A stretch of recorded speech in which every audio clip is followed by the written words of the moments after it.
It's Movie Time is brought to you by the Gateway Film Center, 1550 North High Street, Columbus, Ohio. Further details and showtimes online at gatewayfilmcenter.com.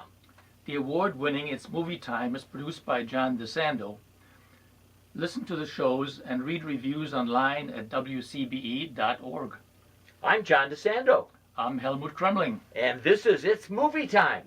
And boy, I could not wait to review this week the Grand Budapest Hotel after having done Need for Speed last week. What's your reaction, Helmut? Well, I certainly enjoyed the film, but I have some reservations, but we'll get to those later on.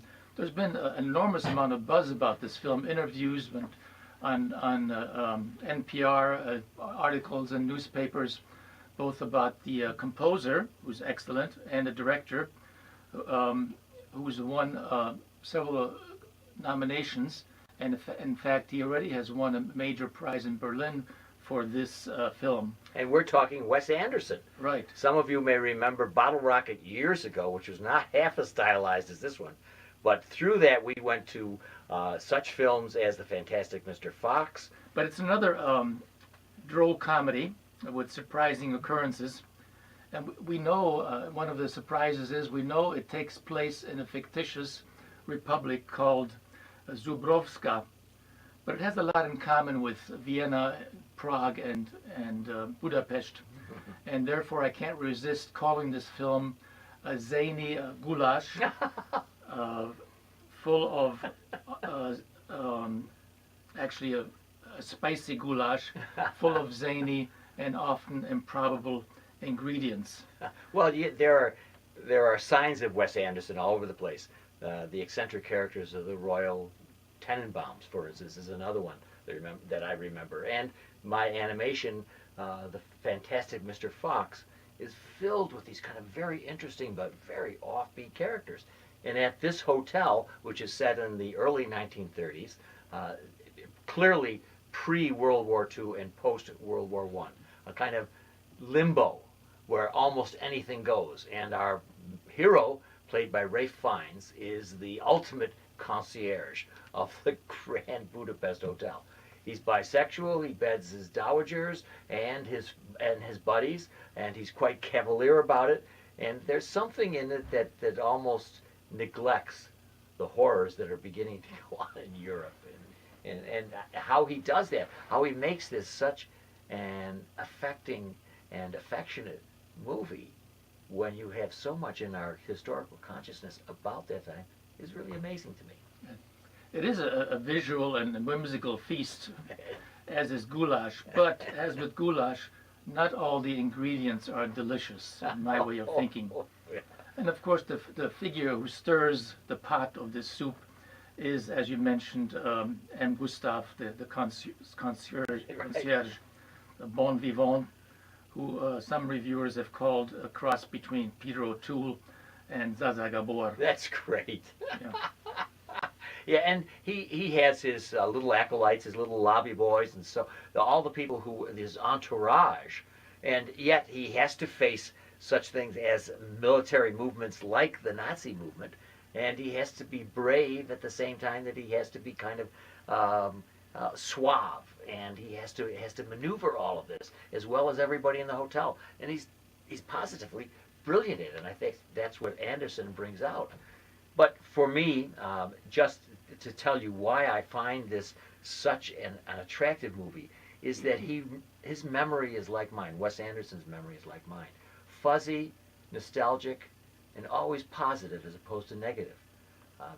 We've talked about my background is post-World War II, and in a time that are considered halcyon days for the United States of America, right after that war, when everybody was prosperous. And I remember that as being almost carefree, and Happy Days and other television shows have depicted that time. But that is not always the way it was. There was certainly much that was going on that I've forgotten about, that was negative.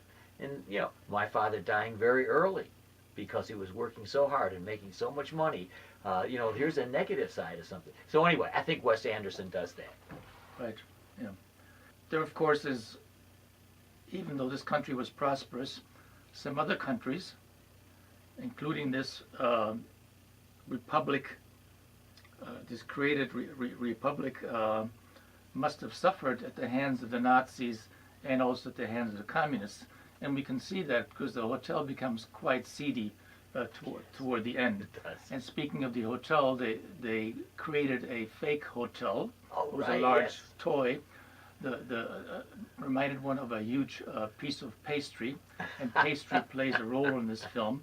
The bon vivant, Gustav, is a man of smells and tastes, and he uses the perfume very liberally, Oh, I forgot L'air that. de Panache, and he's very fond of the pastry called Courtesan de Chocolat, made by an apprentice pastry chef who inexplicably has a tattoo with the shape of Mexico I on know, her face. I know. Just Your wife Elizabeth must one, notice that. she noticed it right away.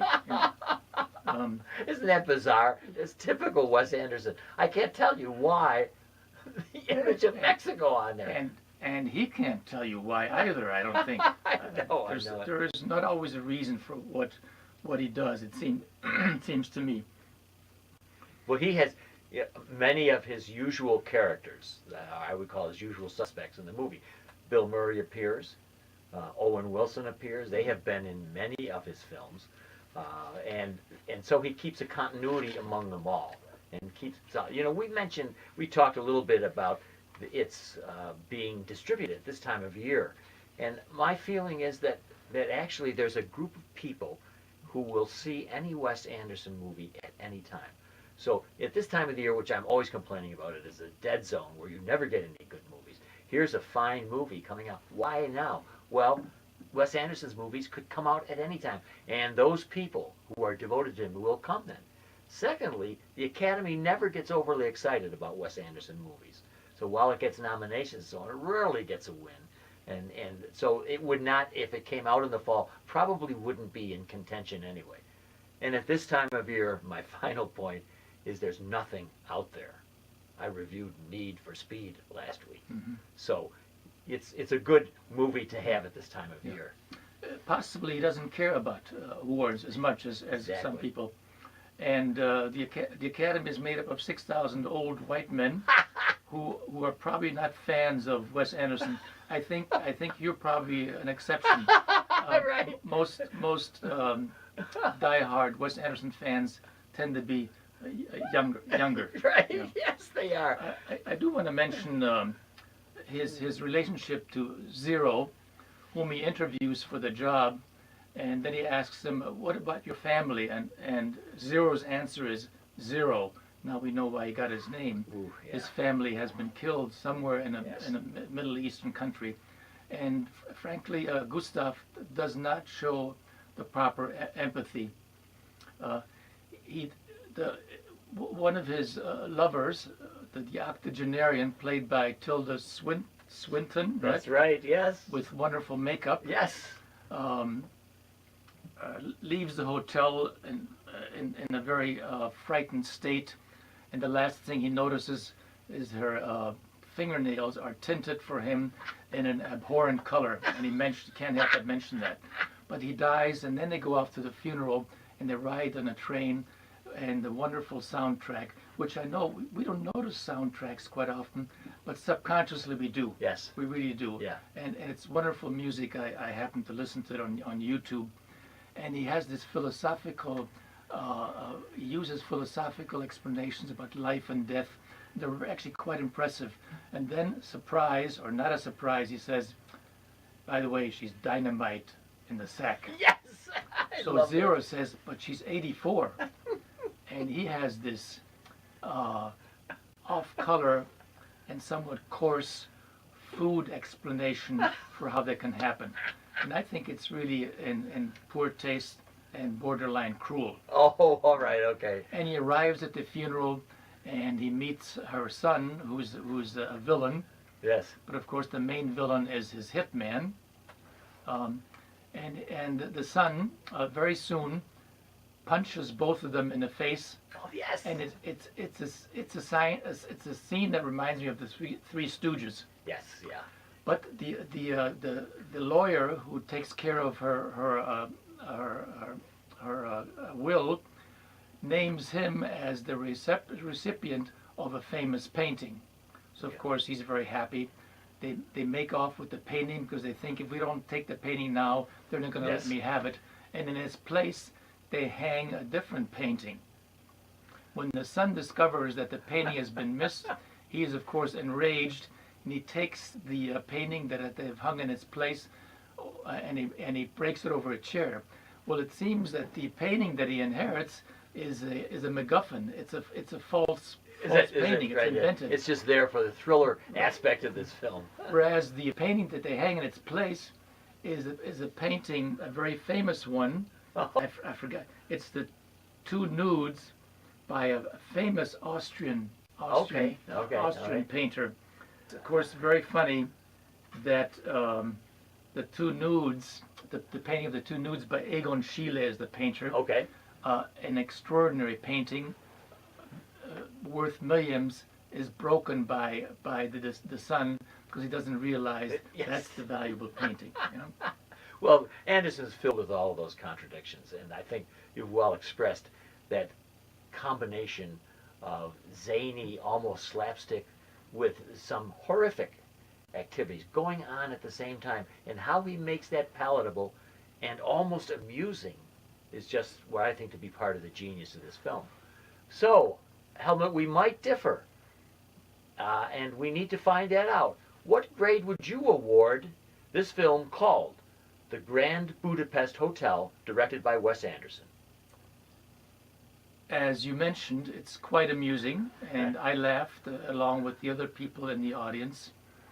But I find it ultimately dissatisfying because it glosses over some of the horror that must have happened in some of these Middle European, Middle European countries as a result of the Nazi and communist takeover. And that's why I'm tempted to call this film The Hungary Games. And good one. And Budapest is the capital of Hungary, and I give it a B-. All right. Well, I'm going to have to up the ante here and tell you that this is an A for me, and you could tell from the very beginning. I'm just an Anderson devotee, and he can be as zany as he wants, and I'm probably still going to love what he does. So we have some good opposition here between the two of us, but at this time of year, a movie worth seeing. I'm glad we finally disagree about this film, which I also call The Hungarian Hustle.